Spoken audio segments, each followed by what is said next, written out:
capae parte min em tu lên rèn cái tông xì lô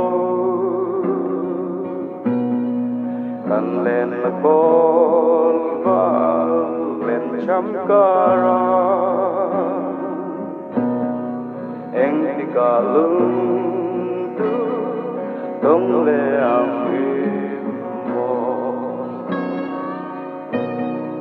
mà suy lung rùa lên buồn phim sama kan in trên rây tới mây đón ra in suy lung trong mơ lên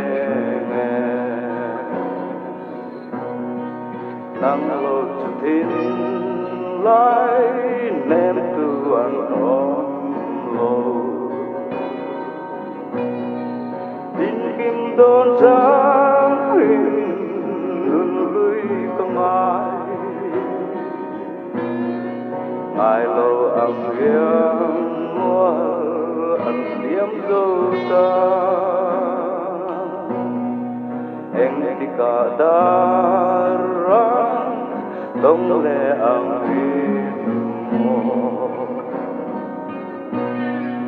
chú kim đà răng cần lên run lên qua rây cùng xuân về mà tên cầm ha đón cha hình suy lung giống mô ẩn lệ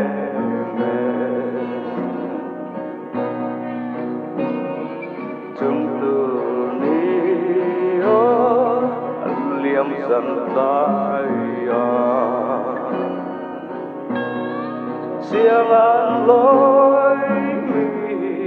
say lên sông tê khi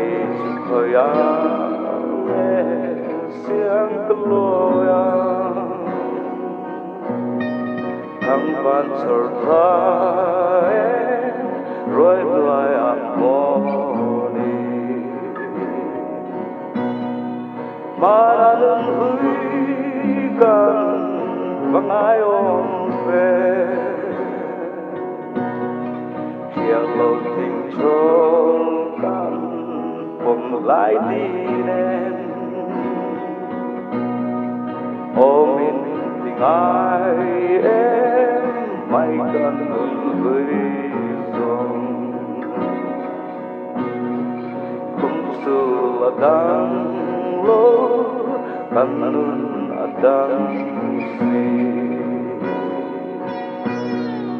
suy lung lên em tên cái tuổi thiam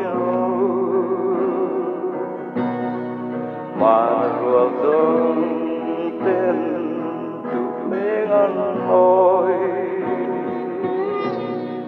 cây chim tang riết một bờ leng hiang mà riêng trên các vai xéo tôn em đi